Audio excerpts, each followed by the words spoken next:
And we're back. All right, with me again is Frayne. I think where we left off the last time was the suicide bombing at Mike's place, the bar restaurant right next to the U.S. Embassy there in Tel Aviv. And in our time in Israel prior to that, we had seen a few suicide bombings, and they would hit the types of like the high value targets that you would imagine. I remember one particular was a Sunday afternoon, and we were in our apartment, and you just hear this low order, boom, like off in the distance, and we headed right up to our like a rooftop patio, and we got up there, and you could like look right out over the city and see like the smoke plume, and a couple times open air markets, things like that. But for us, this was the closest to home that it had ever been, in that it was literally, right next door to the embassy on the beach side, a place that we would go to frequently. We'd go there for lunch or dinner or what have you. And, we made friends with the staff there over the time, the months, the year that we had been there prior. So that was, it was a bold move. It was an absolutely bold move. But this entire time, and I might have referenced this in the last episode, but at the time, the Palestinian Authority was the ruling body, the governing body in Gaza, or in Palestine, West Bank, Jericho, Gaza. And there was an absolute Hamas undercurrent coming on strong. This was 20 years ago, right? 20 years ago, but they were still coming on strong. And we firmly believed that the Palestinian Authority, well, they acted, I think we talked about this too, they acted as our hosts, for lack of a better word. They acted as our hosts when we would go on missions in Gaza. And not to get into too much detail, but when we would do like a diplomatic security mission, in support of the State Department, we would roll in embassy vehicles with I think CD. I think CD was the prefix on the license plates, and that would identify it as an American embassy vehicle. So you're not trying to fool anybody. You're on a diplomatic mission. So they would be our security escort, I guess, escort. Once we'd cross the border into Palestine, they would, and because of that, and this was something that we all had a problem with, from our internal leadership all the way down to the newest guy on the team, there's not one of us that thought it was not a bad idea. The night before a mission, you're giving your itinerary to a questionable element, but under the umbrella of the Department of State and their diplomacy initiative, that's what it is. That's what the embassy exists for. You can't very well tell, and that's what we were told. We said, let's let them meet us at the first meeting place.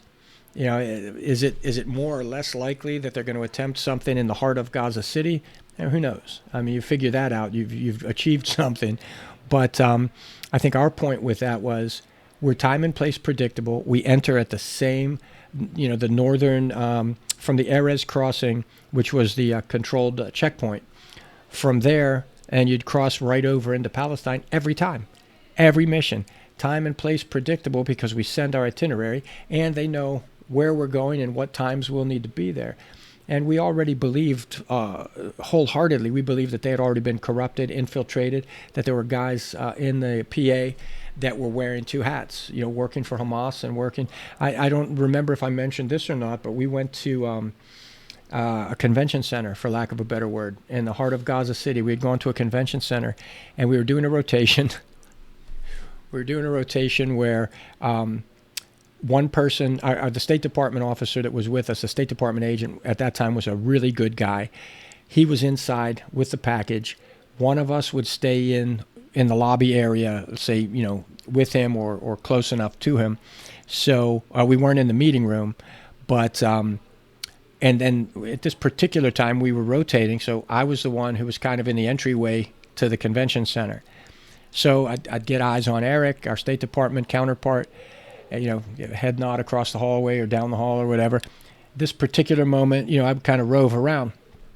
So Q and Mark were both in the Suburban. They were in our vehicle. Mark was driving. Q was in the passenger seat with him, and I had relieved him shortly before. So I step outside, and I'm at the top of the steps, and I'm looking out onto the parking lot, and I can see our guys right there, clearly. Oh, this taxi drives by, and this is normal. This is normal stuff. This taxi drives by, and it is riddled with bullet holes. I mean, it's just like riddled with bullet holes, and it drives by like it's a normal everyday occurrence, So that's kind of stuff that at first it surprised you, then after a while it didn't, So as I'm standing out there, it's a beautiful sunny day, and this white van pulls into the parking lot. And then another one. It's not they didn't roll in hard or aggressive. They roll in. All of a sudden, the panel doors slide open, and these young, what we would now call, military-age males, they just, disembark the vehicle, and they start pulling out all these flagpoles and banners, and it's a Hamas rally. It's a Hamas rally that had booked the venue for that day. So we're about wrapping up as they're rolling in. And it was surreal. It was like a deranged comic book or something. It really was. Like, we know who they are. They know who we are. But at that time, it's like, well, we could have open hostilities right here, right now. I mean, okay, so be it. But I don't even know. I don't have the words. We weren't at open, warfare with them. Right. But we knew how bad they were and what they were. But I think at that time they were still trying to appear as an element of for the people kind of thing. For our listeners, there's a couple people downstairs right now in the gym who are supposed to be training. I don't know what they're training. They're training the jaw muscles. Anyway, get to work. But listen, I wouldn't trade it for anything. I love having our little studio up here in the office above the gym. It kind of keeps it fun. But not to, and I don't mean to diminish this. I'm not trying to be funny, but I think what was happening is just my opinion, and I think it is accurate. At that time, they still had or trying to present the illusion of being like for the people, right? Well, fast forward 20 years. There's no surprise to any of us, but in a fair election, they become the governing power. They defeat the Palestinian Authority in a vote. Then they systematically start to eliminate anyone in the Palestinian Authority that was any challenge to them in the past. I mean, you don't have to be a genius to see that coming. You do not have to be a genius. I mean, we're talking like eliminate, like wholesale murder. Sometimes individuals, sometimes the whole family. That's a fact. So essentially, and I don't say we helped, but the United States, and this is the double-edged sword. The United States was very, very vocal about supporting free elections in Gaza. Okay. That's great. The free elections in a country that it doesn't matter how free or fair the elections were, or even if they were. Hamas won. They systematically eliminated after they won. Right. After they won, so that they couldn't come back or resist or try any kind of change. And that's, in a sense, if you want to look at it that way, Hamas has rapidly become like the next ISIS. And it's unbelievable. It's unimaginable in my mind how it came from that to this, but it did, But in that moment, here I am at the top of the steps, and now I'm watching. It was like the circus, where the little car pulls up and all the clowns get out. So it's like 1, 2, 3 vans and all these clowns get out, right? And I'm not by myself, because I know my guys are right there, and there's not that many of us, but I wouldn't have traded places with anybody. Not in that moment. I'm like... How many guys were there? So it was just you 4, or were... Oh, yeah. That was it. That was it. I mean, we were outnumbered, right. But you were heavily armed, right? By State Department standards? By State Department standards, we were heavily armed. I had a pistol and 3 magazines. Right. But listen, though, here's the thing, though, and this is legit. I mean, in that moment, are these guys armed? I mean, now, they did not roll out slung AKs and, like that. They didn't. But, it becomes that thing too. And I remember, vividly, over the years, before I ever served in Israel, you would always see, the West Bank or Gaza, and the image that's just burned in my head is like how could Israeli soldiers open fire on a crowd? I mean, they were only throwing rocks. Mm-hmm. Well, in October of 2003, I was in the center of about 500 jokers who were throwing rocks. Throwing rocks is the first wave. Throwing rocks is to get you down, and then they will overrun you and they will tear you apart. So there's the answer to your question. How can you? Because you can. Yeah. That's it. But, in that moment, it wasn't even that. And actually, it did get funny because now we're on earpieces, right? So nobody can hear the radios but us. Right. And now these guys they start coming up the steps. Not aggressive, not anything like that. But as they're walking up the steps, I'm by myself. I'm like prime, So they start to getting a semicircle around me, and the one guy's like, "Oh, hello, my friend," like this and that. And I'm like, "Hey, how's it going?" "Oh, what brings you here?" And I'm like, "Just came for a coffee," I came for a coffee. And ridiculously, and I think we all agreed with this, our uniform, right? We would wear like cargo pants, collared shirts, because like in a fucking gunfight, a collar makes a difference, I guess, But no, I don't disrespect that. A collar, like you to present a more professional appearance, and so we would wear collared shirts, polo shirts, were acceptable, but we were encouraged to cover up everything. So we started to wear like a photographer's vest. Mm-hmm. You know what I mean? Yep. Like yeah. With like the pocket, yeah. Yeah. So you have like your pockets for everything. We started to call those, and it is actually dark humor, but in hindsight, right? We called it the "shoot me first" vest, right? Like not fooling anybody, Hey, I don't know. Nobody ever thought that we should sling a camera around our neck. Like maybe that would add to the picture. Interesting. That's good coffee. So when you were rolling with the State Department, so you were, in my mind, I was envisioning you, heavy, like, all rifles, body armor, everything like that. Well, our typical loadout, we would have a gun bag, like a kit bag. We all carried an M4s, right? So our standard loadout was a Glock 19 pistol. I always carried three spare magazines. Yeah, just better number than two. Your radio, your personal comms, Glock 19, and an M4. But because of the parameters, the M4 was always to be kept in the bag in the truck. Yeah. Right. In the event that it was needed, you would have access to it. And I'm like, yeah, well, let's just hope that you get to it when you have access or when you have need for it. Now, if Secretary of State at the time was Condoleezza Rice, and we did a couple missions when she was in country in support of her mission, and those times, depending on your role in the package, you might be like out on perimeter, M4 slung, a higher profile, higher value target. You hate to put it like that, but right. So it would vary. But really, like you were on a day-to-day, low profile, very cordial, very amicable.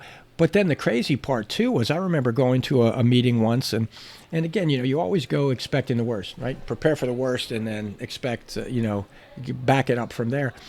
But we're in an office building in Gaza City, and in the hallway, just again, State Department guy is at the door where the meeting is occurring. Down the hall is one of our guys. Downstairs are the two Suburbans. Lead vehicle has an embassy driver. Follow vehicle had one of our guys. So, the other three of us would be mobile. And, in this particular case, as I recall, Eric was at the door in front of where the meeting room. I was down the hall. One of my other teammates was in the stairwell. One of our other teammates was at the entrance. So, like, I could see you could see him, he could see Q, and Q could see to the vehicles. And then we'd rotate. So I'm in the hallway, and I've got, line of sight to Eric. And all of a sudden, this jabroni comes out of another office and just starts talking shit. Like, like pissed off. And I'm like, oh, bro, did I date your daughter or something? Like, what's your problem?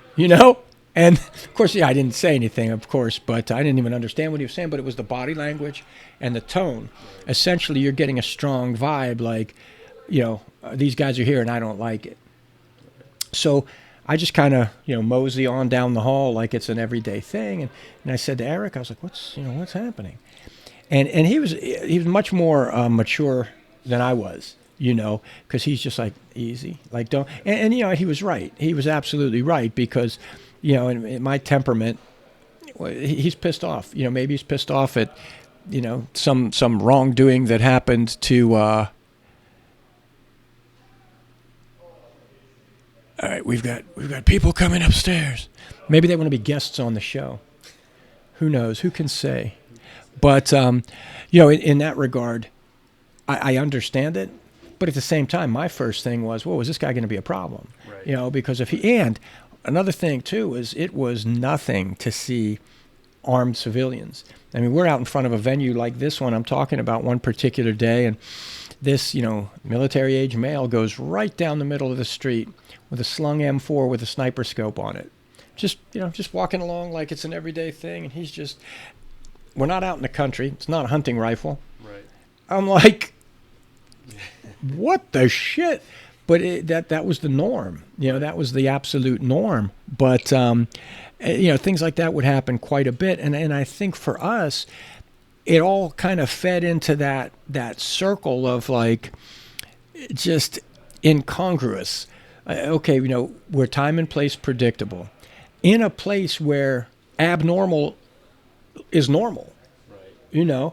So you go, all right, we got to do something to stack the deck a little bit more in our favor. But, okay, the 4:30 class is about to start. So here's what we should do. Let's play it by ear. Mm-hmm. We'll continue along.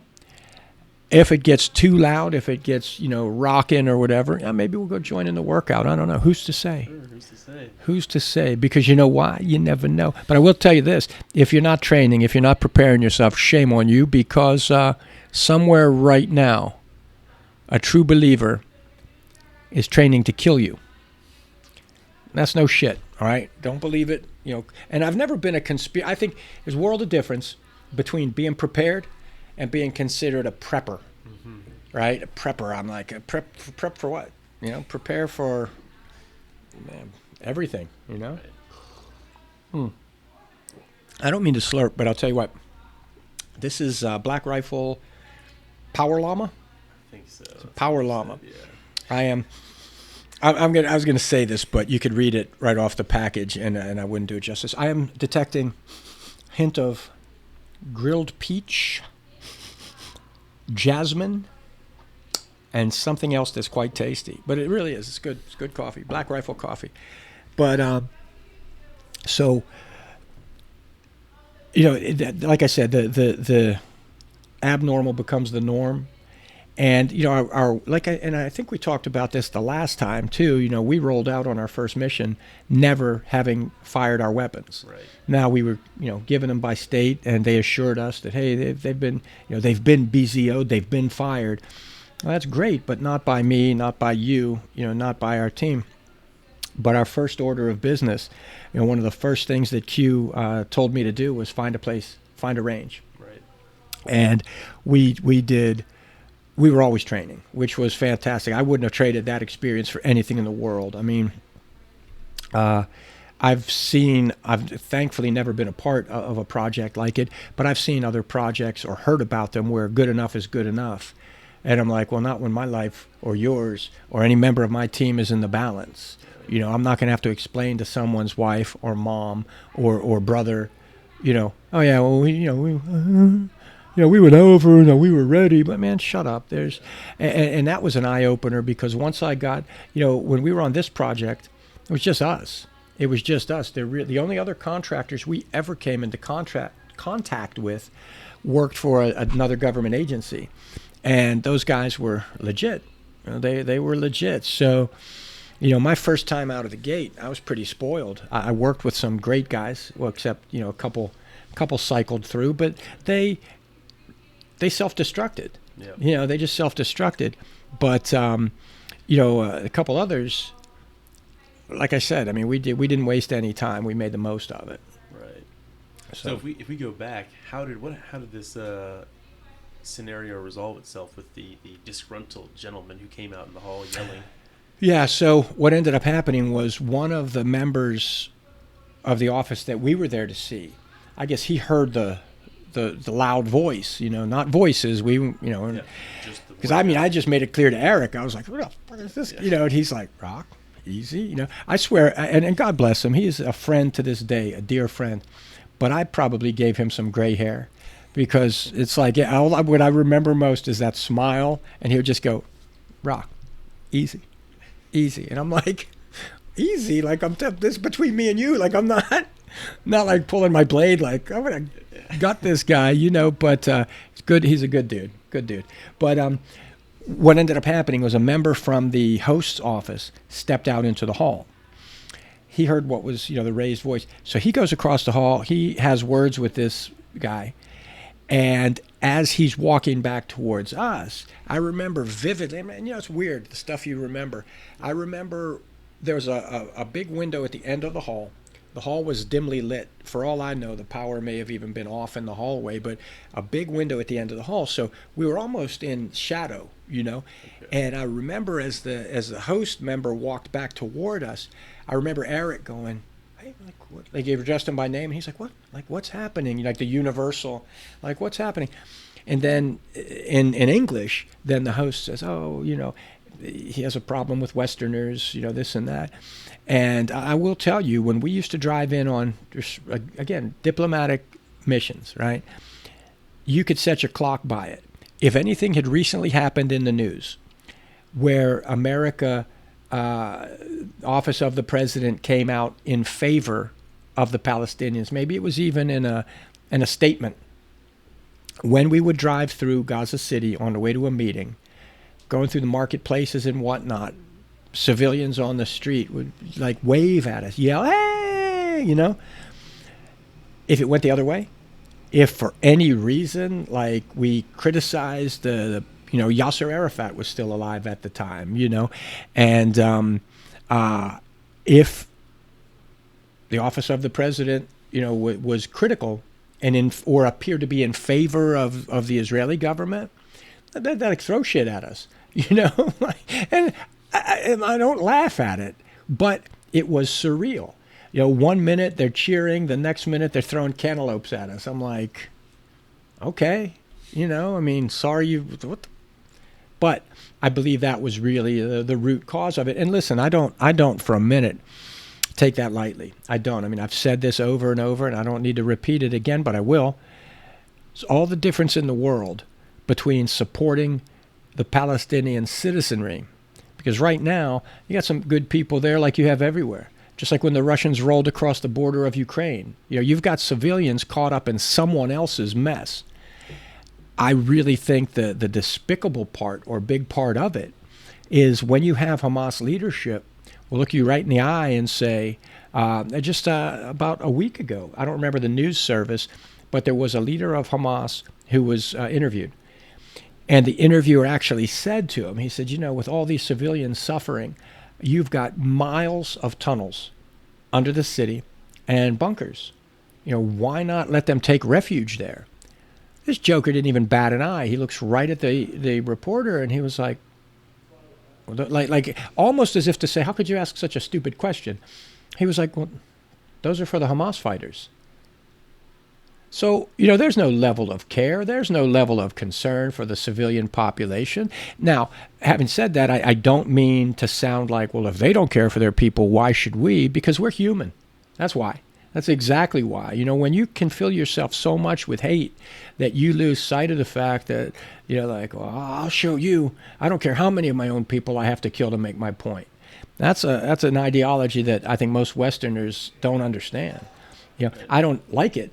Neither do I understand it, but I've seen it enough to like kind of just, let that flow by and stay focused, because when you have an opponent like that, an adversary like that, they're capable of anything, you know. But yeah, I mean, but what I do remember though about getting back to the top of the steps there at that convention center, and I'm surrounded, right, by like the Palestinian version of like Boys to Men, you know, and or no, New Kids on the, you know what I mean, like a boy band, only like militant, you know. So they're like, what brings you here? I'm like, hey, I came for the coffee. So now I hear through my earpiece, hey, Rocky, you making friends up there? Now I don't want to like, because that's a rookie mistake, you know, like you get a transmission and then you like look to where, you know, and I'm like, yeah, you know, and I'm just kind of like real discreetly like keying my mic, and I'm like, yeah, good friends, you know, and so they're like, oh, you know, my friend and this, and all I keep thinking is, I'm like, you fuckers better be. I hope the doors are unlocked and you've got one hand on the handle, because, you know, because in my mind, I'm thinking, well, what's about to happen here? I don't know. You know, these guys is this gonna be like smiles until they make a move? And I remember thinking, I'm like, the two guys right in front of me were small, and I was up a step above them. And I'm like, well, I'm going to launch myself straight at these two and just go to work, because what, right? I mean, like there's strength in the middle of the crowd at that point, right? I'll just grab one and not let go. But yeah, it was goofy. It was goofy. But they were speaking English with you? Oh yeah, Okay. yeah. But you know, like I said, and the situation deteriorated from incidents like that to July of 2003. All right, we had, and it's interesting too. I think I might have described this once before, where the way the embassy was set up, you had post 1 at the front entrance, post 2 at the back. There's always a United States Marine at each of those entrances. And post 2 opened out into a courtyard. We would bring our vehicles, whoever drove that week would bring the vehicles up from the underground garage, come through the entrance, like the security would drop the bollard, would come through. We would load up in the courtyard, so we're not out in, you know, public, and then would, you know, out the exit, off we would go on our mission, right? So one morning, another agency was just coming in as we were leaving. So I'm walking for the door. I've got my guitar bag, like got my gun bag. Don't, watch out, I'm armed. Just let me drop this, unzip it, and make sure I'm ready to go. But anyway, so I'm walking out, and I see this guy's coming in. He's like taking up the whole hallway. I'm like, holy smokes. So as we get closer to one another, you know, like you don't know him, he doesn't know you, but like you're both in the same gym. So you're like, man, I go to the 5:30, he goes to the 6:30. So you see each other enough, you're a familiar face. So when you get close to another, what happened? How you doing? How you doing? Right? So we get the bro nod, right? And as we pass in the hallway, we do the bro nod, and all of a sudden, this big giant of a man right in front of me turns into this little kid, and he goes, Rocky! Now I see the smile, and I go, oh my God, Danny. We had worked together for a private company out of Northern Virginia a few years prior. So, you know, I run right into him. And I'm like, oh, he's like, what are you doing here? And I'm like, oh, what are you doing here, right? So real quick, we exchanged numbers because we were rolling and they were just coming in. So anyway, that's more for later. But in this moment, it was he and his team leader. This is July of 2003, all right? In fact, excuse me, when I ran into him in the embassy, it was probably June, probably like weeks prior. And, you know, came back from that mission. We'd exchanged phone numbers. I went over. Their hotel was right next door. Like, is the embassy, Mike's place on Beachside, and then I don't remember the name of the hotel, but it was like almost adjacent to the embassy, and they always stayed there. So went up to meet him, and this is the same day. Now, this is hours later. So I walk in, I meet his team leader, two of his teammates, and him.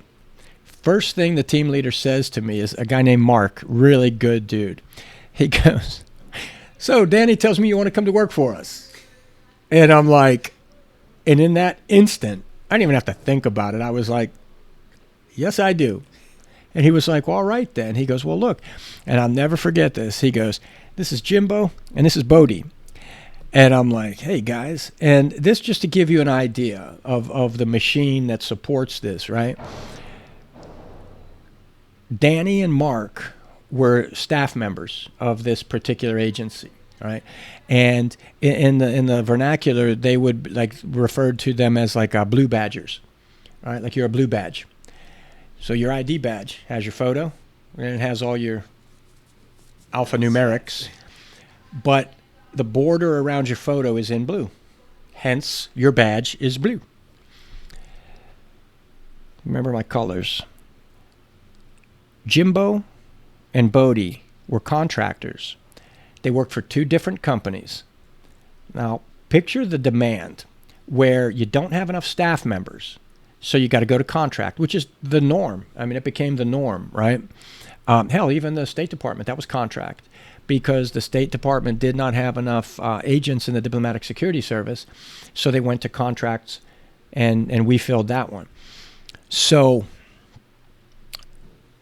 they were both what they would call green badgers, right? Green badge is you are fully cleared at the TS, at the top secret SCI, secret compartmentalized information, TSSCI, and whatever other like you would be read on for. But you're fully cleared, you're green. The only differentiation there is you're not staff. So at a glance, you can, okay, that guy's, direct hire, that guy's a contractor, but, they all work for that entity, okay? Yellow badge was a secret clearance. So those would be your guys who would be more like assigned to physical security of the compound, right? They wouldn't be read into everything, but they would be cleared at the secret level. And then your red badgers would be like your uncleared third country nationals. So that would be like your local workforce, okay? That, they would come in and do like whatever, right? Groundskeeping and things like that. But you would always see a minimum of a yellow badge supervising them, because they're not to be unattended anywhere on the compound or anything like that. They didn't really have that in Israel at all. I would see that more when I got downrange. Now, just as a little caveat, and we'll address this at some future point, but the agency that I worked for was a sister agency to this one I'm telling you about now. So we had brown badges, right? So brown badge. A brown badge could have been either blue or green. Didn't matter.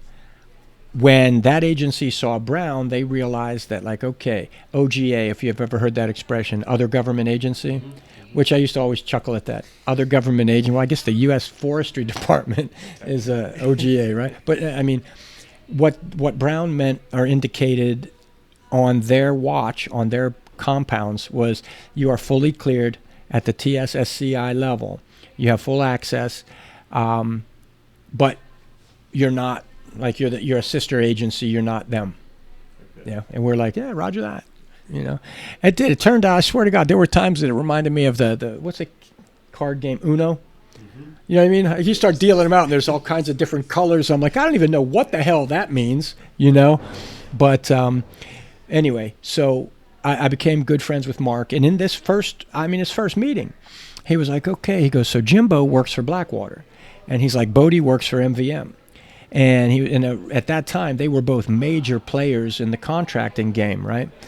And they had so much demand that neither of those two companies could keep up with it. So they were like, okay, we've got, and my understanding was in some other theaters of operation, they might have broken it down geographically, where they're like, okay, in this operational theater, MVM handles all that. In this one, Blackwater handles all that. But other times they were like, nope, it's a mix. And so in the same, again, I keep saying this, in the same meeting, and Mark was just like, bam, bam, bam. He's like, well, here's how simple this is. He goes, Danny says you're a good guy. That's good enough for me. And I would come to find out later on that is the only way to go. It really, really is. Because if you're willing to put your name on someone, you've already done like a lot of due diligence. Because a lot of guys look good on paper. And then you start to work with them, and you're like, oh my God, like this is, hello, yeah, sure. So, when you start to look at it like that, you realize fast. You're like, whoa. I mean, this guy got screened. This guy was cleared, not challenging any of that. But at the same time, I'm working with him now, and he's a moron. So, Right. this is no bullshit. And I'm jumping tracks here a little bit, but we had this one joker, had an impressive background, right? We're doing live fire drills downrange in Iraq on a range outside of Baghdad, and this particular drill simulate vehicle taking contact from the driver's side, contact left. So pop out the off contact side. First man out takes a position up, using the engine block as cover. Right. Now, necessity dictates, right? These were fully armored SUVs. At that time and at that AO, these were Ford Excursions. And this is not funny, man, at all. I only say this because, one, no one got hurt. Totaled the vehicle by dumb luck, then denied he did it in front of everybody. There's only us. There's nobody else. There's no grassy knoll. Was there a second gunman? We're all gunmen, but he's on this drill. So this joker pops out the passenger side, comes around, and it did not help that he was very, very short. And I don't mean that as a criticism, but the vehicle is high, he's short. The vehicle also has a turbo package on the engine, which means that the particular hood had like a scoop on top. Exactly, Yeah. right? So he comes around and he pivots and he comes up over the hood. Bam, bam, bam, bam, bam, bam, bam. Okay, great. The second man out takes up position on the tail. Bam, bam, bam. They accurately engage targets downrange. And okay, index. Right. So now we regroup. One of my teammates goes, boys, who shot the hood? Well, who shot the hood? Like, what are you talking about? Like, we were all watching. We were all like standing off. Like, what? Sure enough, you get up to that position on the hood and you look, and there are like three. One just kind of creased the hood and kept going. Yeah. The other two actually kind of like you could see where they skidded across the hood, but then penetrated that scoop, or you know what I mean? Yeah. So now, start her up. No go. We lift the hood. Well, what happened was the bullets that penetrated actually ended up damaging the turbo on top of the engine. I'm a mechanic, right? But in training, how do you explain that, right? And we did have more vehicles, but now we're like, okay, well, let's take it to the KBR garage. Kellogg, Brown, and Root. KBR was the mechanic that serviced our vehicles. Excuse me. I don't condone lying, but I'll tell you this.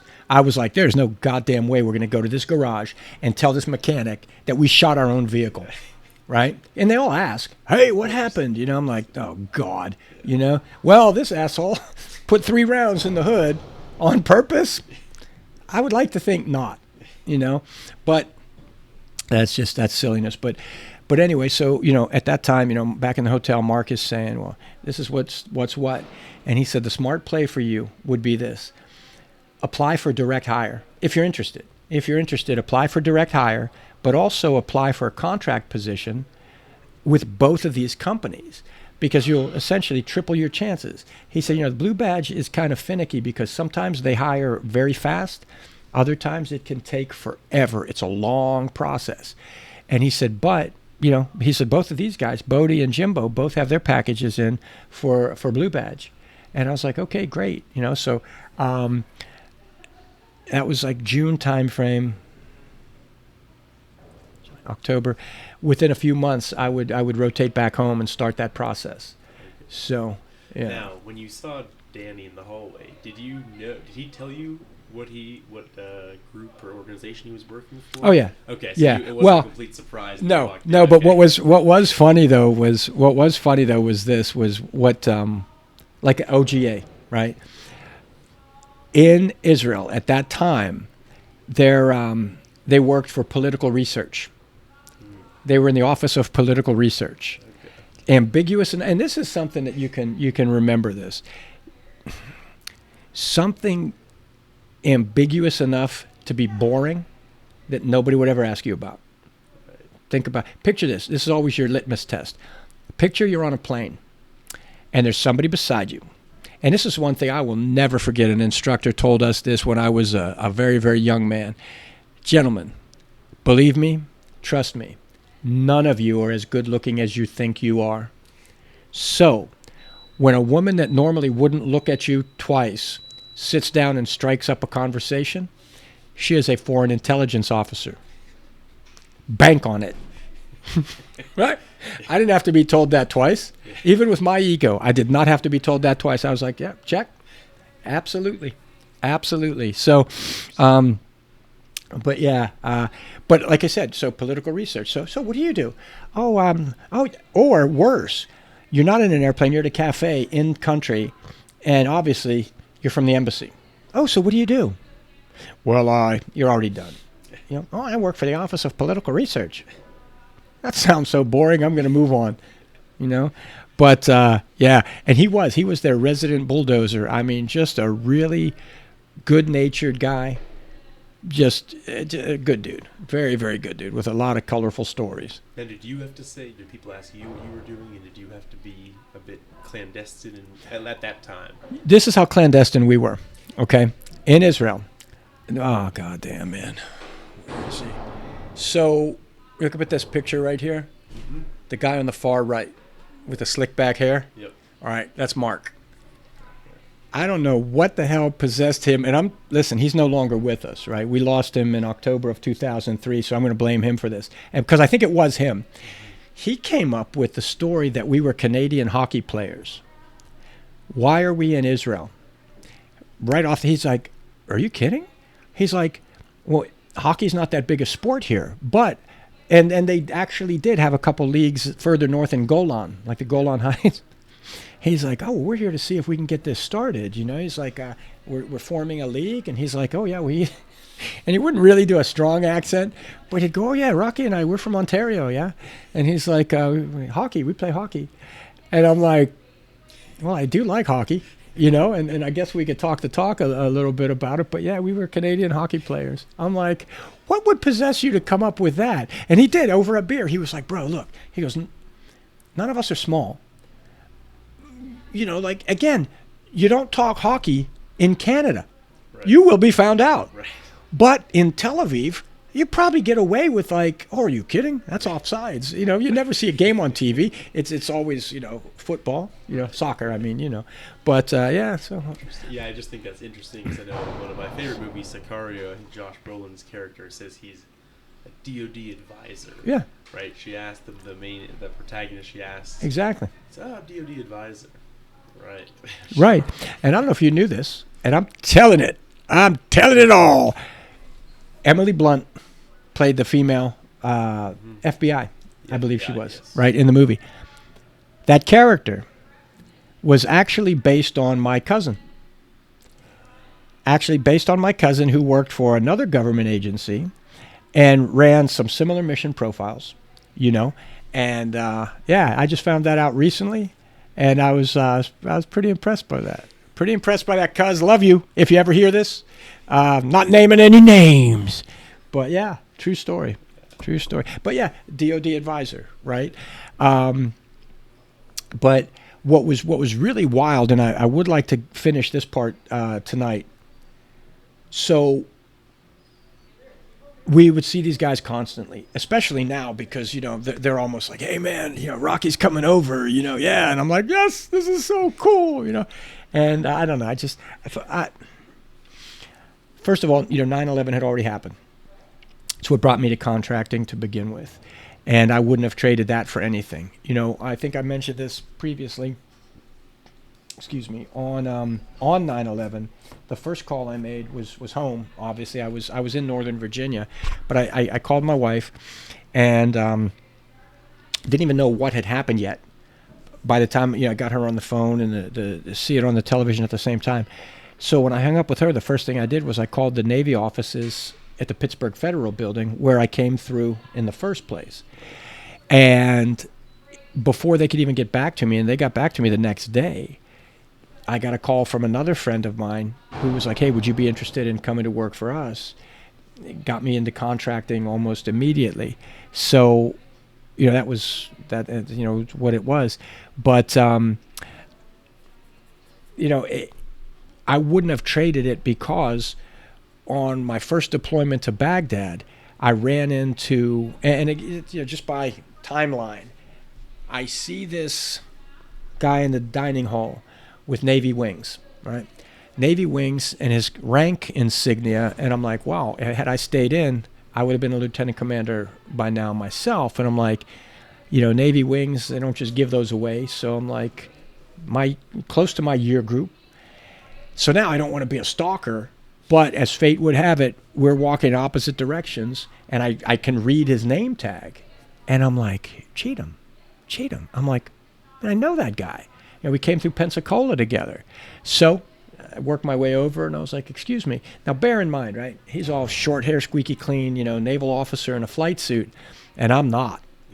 My hair's grown out long, and my beard's, and this is funny, too. It's a little segue, because this is funny as hell. My beard was not nearly this gray at the time. Not nearly. I don't know. I think it was gray at all, But it was, longer, fuller, long hair. But again, everything's a dead giveaway on the lanyard you wear, like the ID carrier. And again, the alphanumerics, like we had virtually like unlimited access. So looking the way you look, having the access that you have, it's a safe bet that's like, oh, I don't know who he is, but he's supposed to be here. Right. And, you're fully armed, and, it's just how it was. But I approached him, and I was like, hey, I said, you mind if I ask you? I said, when did you come through Pensacola?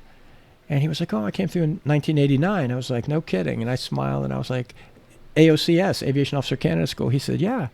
And I was like, what class were you in? And he was like, well, I started with 1789. I was like, so did I. And he's like, now, depending on what badge it was, they don't all have your real name on it, right? Well, this one did, because it was my common access card. So he does a double. He's like, oh my God. He's like, hey, how are you? So we ended up, my friend who was with me for dinner there, he and I ended up sitting with Don and his friend, And what was interesting is, by no means a criticism, it's not, but what was very interesting was, again, had I been able to get back to active duty, the aircraft I flew in the Navy had been decommissioned already. And I gave up my flight status before I left active duty. I served my last year on active duty. I was under temporary orders to EOD Mobile Unit 2 at Little Creek. So, I really had no command to speak of. I had not gone to tech school. I wasn't an EOD tech. I was kind of like, I would have been, had I been reactivated, I would have been put into some staff or support position somewhere. And I think that would have probably made me want to shoot myself in the foot. Right. I couldn't imagine that. This is awesome. Now we got it rocking upstairs. Yeah, we got people jumping rope overhead on the second deck, and good workout going on downstairs. So anyway, we'll wrap this up shortly here, but I do want to finish this story because it's a precursor to when things get really bad. Mm-hmm. So, I'm excited. I've run into a good old friend. He's introduced me to his network. That network has already encouraged me to get started on the next chapter. So I'm pretty pumped, In a way, I almost felt like, and I don't know why it's such an obscure reference, but like you're a junior in high school.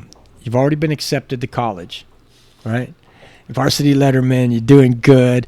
Man, you're going to coast through that summer and then hit your senior year like a wild man, because like you're set, you're going. That's kind of how I felt at this point. I was like, right on, man. I'm still doing a good mission, but I've already started the process. The application process has begun.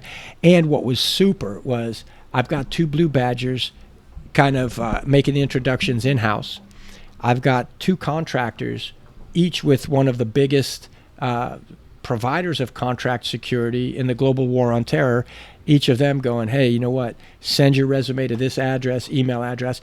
I'm going to follow it up with an email myself. So I'm like, this doesn't get any better. It really doesn't.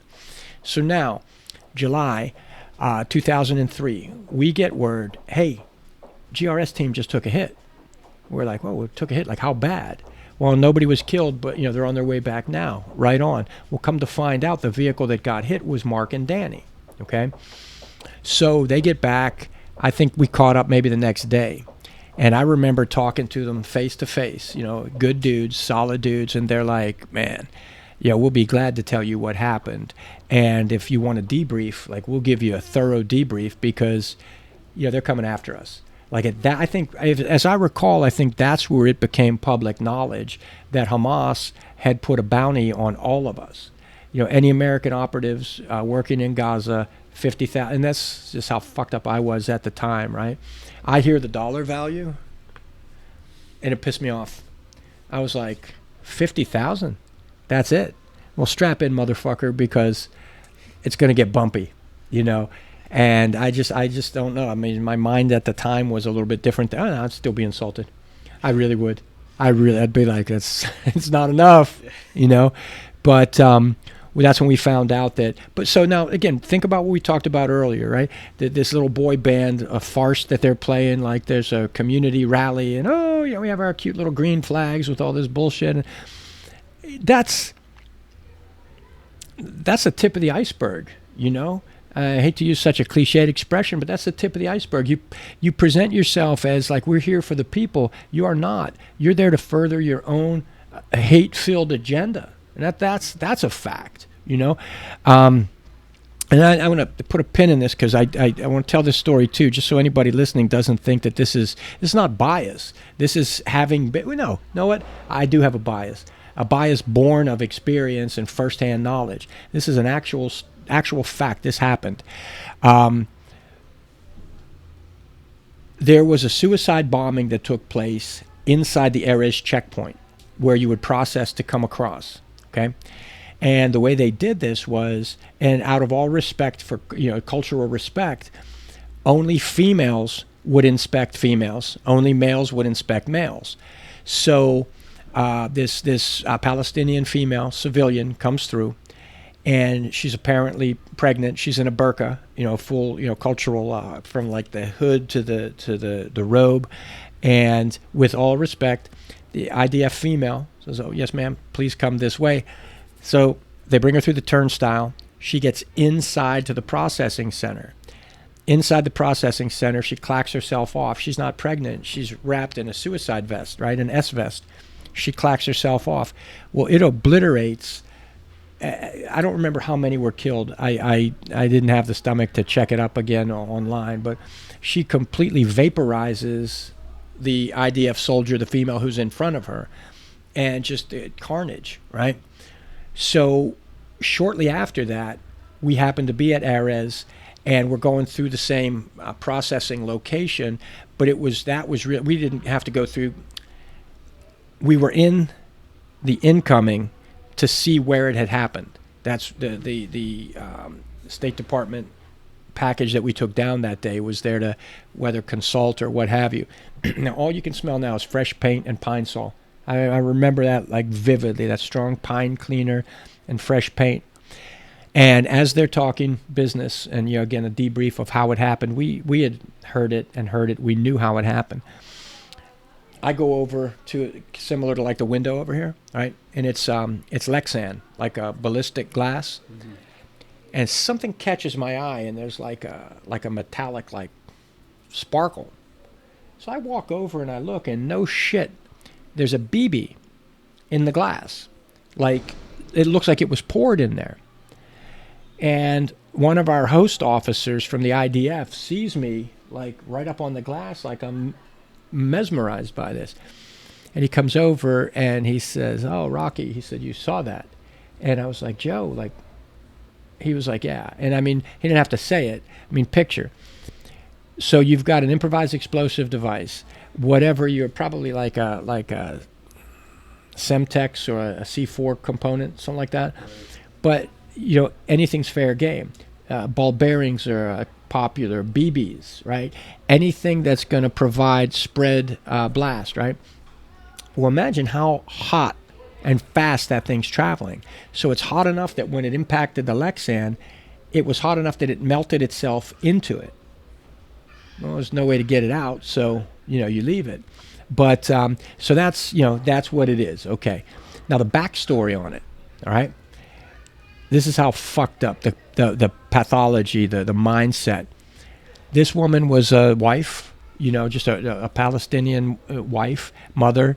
Her husband was a true believer, right? Legitimately true believer. So the plan that he orchestrated along with his leadership was to put his wife in a position that she had no way to save herself, to redeem herself, except through this, right? So what they did was, it was this whole like dog and pony show, like a fabricated. Another member of their group or their cell started to pay attention to the wife, started a little flirtatious behavior with her.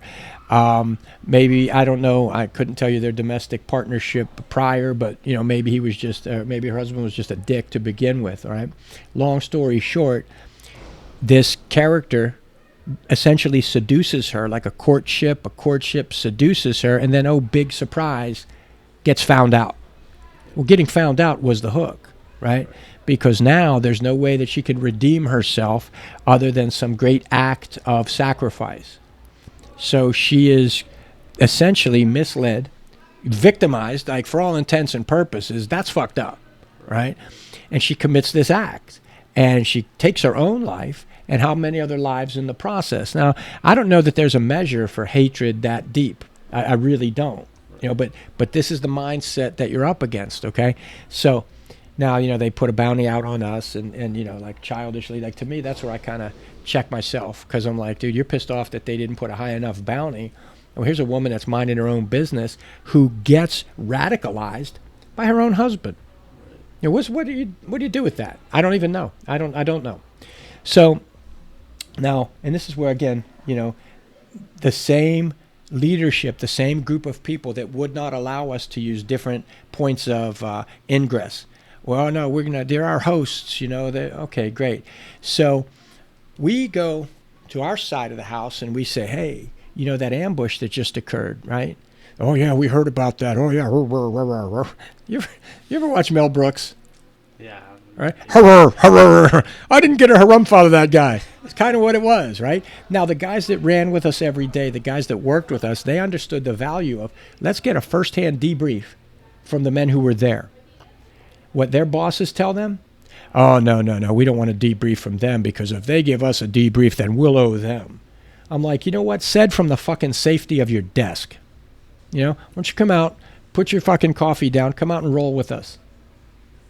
Then tell me that you don't want every bit of intel that you could possibly get, But being us, and Jim was still our leader at the time, he was like, Rocky, fuck that, set it up. And, of course, we left, and yes, sir, we got it. We get back outside or whatever, and Jim's like, Rocky, set it up.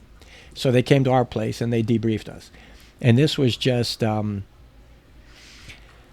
it's just got to give credit where credit is due. This was pretty slick, all right? So this particular mission, they were escorting a technician down to take a look at a communications tower. All right. This is they being Danny and yeah, exactly. Okay. Yeah, Danny and Mark. Okay. Political research. Okay. Not the hockey players. So they get through the checkpoint. They get maybe 1 or 2 kilometers down the road. There's a house that sits up on this hill. The tower is on that property. Okay. Now, they used to do this as part of their routine. They would check up on this. So this particular day, they roll in, and in Mark's own words, man, I remember this like it was yesterday. He was like, all right, so there's a driveway that goes up to the house. There's a gate. He's like, now the gate's always open. There's an earthen hillside on both sides, so the driveway goes up, but there's like dirt walls that kind of contour up and away from that driveway. He's like, at the top of the hill, there's the house. Around the house and down the back side of the hill is rows of fig trees. Okay? There's a tree in the front yard. He's like, Anytime, every time. And as he's telling us this, from memory, we're like, oh yeah, I know exactly where that is. Like the gate, I've never noticed the gate because it's always open, right? There's a tree in the front yard, a nice big shade tree. There's always a donkey tied to the tree. Couldn't tell you why. Maybe they use it for other shit, but usually it's always there. In the light of day, that's his little duty station. Like the donkey's there, right? And there's two little kids, a boy and a girl. They would run around. There's a swing on the tree, and they're playing back and forth like kids everywhere will do, right? So this time, they pull into the driveway. The gate's locked. Now they have access, just in case they had access. But so they get up. Or you know what? I couldn't tell you from memory if it was locked, but it was closed. It's never closed. That day it's closed. So Danny's driving. Mark is in the right front. He gets out. He goes over. He opens the gate. They drive up the hill. There's no donkey. There's no kids. Super duper. Not really thinking anything yet. The entire property had been plowed over. Now the trees are still there, obviously, and I couldn't tell you what season. I don't know figs that well, but whatever. The trees are there, but all of the ground, the entire back hillside, had like very, very recently been plowed over. Okay? So, great. The technician gets out. He does his deal. They get back in the vehicles, and they go to leave. As they drive through the gate, boom! A command detonation explosion. All right? Now picture this. They're coming down the driveway. There's a bomb planted in the dirt in the hillside on the driver's side. Okay? The only thing that saved their asses was the guy who planted the bomb planted the face of it parallel to the dirt. Okay? So when it blew, and it was command detonated, so the fucker on the trigger was close enough watching this the whole time, just like would happen 3 months later in October when they killed our guys.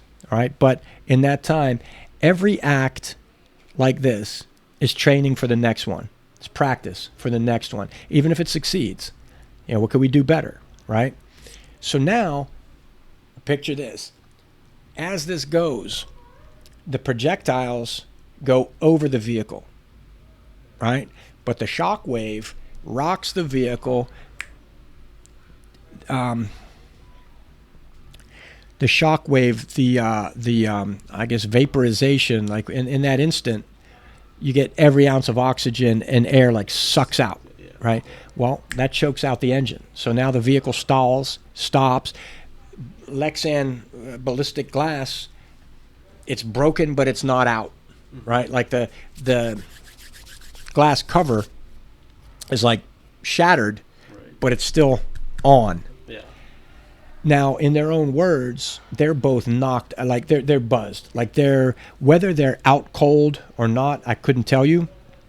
But I remember Mark telling this part of the story. Like, Danny's behind the wheel, and he's rocked.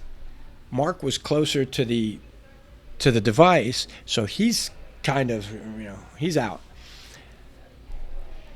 There's and then Mark's like, I couldn't tell you because it wasn't long. He kind of like, oh. And he's like, but the first thing I remember seeing directly across the street, now it wasn't there when they pulled in, directly across the street, facing them, is a Palestinian Authority police vehicle. Facing them, pointed at them. And Mark's like, I don't know if they saw me moving in the vehicle or not. I would doubt that they did because, again, the crushed glass, around. Both of the doors open. These two jokers get out of their vehicles, AKs, at the ready, and they start coming across the street to them. Now, I'll give it devil's advocate, all right? There's an explosion. These guys might have just pulled up, this is a routine stop. We'll post up here, right? I would believe not, and then back up from there, right? But in the meanwhile, so Mark's first reaction is a right reaction. Excuse me. He pops the door open of the vehicle. It was a Suburban, an embassy vehicle. He pops the door open, and we used to refer to this part as like the V, right? Mm-hmm. So from your windshield bow here, when I open that door, here's the door frame. Yep. So now this V right here, because the door is ballistic, so's the window, so's the windshield and the engine compartment. So he kind of pops out with his M4 and he yells, "Get the fuck back!" Whether they spoke English or not, everybody understands, like, get back, right?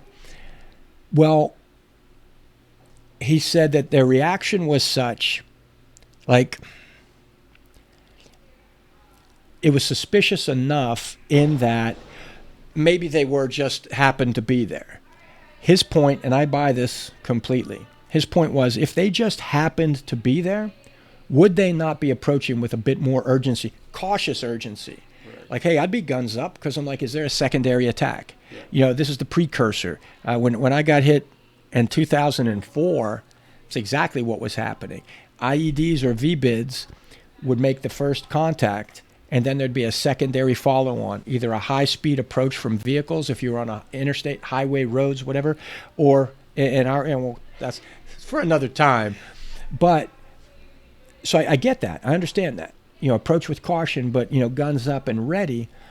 But the way Mark's, and his take on it, you got to defer. I mean, I know he was just rocked by an explosive, maybe possibly semi-conscious, but in the meanwhile, I'm like, there's something about their bearing that just made the neck on the back of his hair stand up, like something's not right. And he was like, get back. And, he's like, Danny, start the truck. Well, he does. He starts it. He was able to get them far enough away. I don't remember if they self-recovered or if they just got to the checkpoint and then swapped out a vehicle like we had to do previous. But it was a legitimate attempt. It was 110% targeted American personnel. And at that point, we're like, okay, so you have to be a smart man, right? Bounty's out on all of us. They just made an attempt on our sister agency. What the fuck? They're coming after us, right? Nothing changed. Nothing changed in our protocols. Nothing. The only thing, we had a really good dude who came in, Chris, a really, really good guy. And he didn't go through Crucible with us. This guy was tier 1, didn't need to go through Crucible with us. But he came on board. And like maybe the first 2 days, he already identified like everything that we had already been fighting. Like we don't get enough trigger time. We don't get enough training time. We're rolling with questionable SOPs. Like, why in the world are we still doing this? So there's no change to like you said, the operating procedures. Right. None. And I don't remember how long he was with us, because he came in as a replacement, but then he ended up staying. And, had a great time while he was there. He's a good guy, a solid operator, just a good tactician all the way, across the board. But I will never forget, we had kind of like a come to Jesus meeting with our leadership from Jerusalem, our contract leadership. And, they send like the big boss, Roger. He's no longer with us either, but I think he like fucking died of old age or something. I don't know. But and he wasn't a bad guy. I think he was just a little bit too focused on the company objective and not maybe about what's happening around us, And Gaza and Jerusalem were two different rhythms. They really, really were. The West Bank operation, we supported a few operations there, but Gaza was just a different flavor altogether, And I'll never forget, we're sitting in our team room, and Roger's like, okay, now I just want to, let's air our grievances. I want to hear from everybody. I don't know if he even talked like that, but that's my Roger voice. And he's like, I want to hear from everybody. So Chris steps up, and he was like, right. And in short order, he laid it out like we've been talking. We're rolling time and place predictable. We don't know that we can trust our counterpart, and I know we don't work for Department of State. We support their mission, but if they're not listening to us, they need to listen to somebody, because, and I remember Chris said this exactly. He's like, somebody's going to get killed. Right. And Roger looks right at him, and he's like, well, if that's the way you feel, Chris, there's the door. And at that moment, Chris looks at him and he goes, okay, Roger. He was like, well, then consider this my 2-week notice. I'm leaving. And he did. 2 weeks to the day, he was out. And matter of fact, see the big guy in the middle of the row standing? Mm-hmm. Right in the center, white polo shirt? Yeah. That's him. Okay. That's him. Good dude. And, but, made his point. It fell on deaf ears. And he left. 6 weeks later, our guys are killed. So this might be a good spot to stop. We could talk about that another time. Yeah. All right? Sounds good. All right, brother. Do it. All right. Thank you. All right, everyone. Out.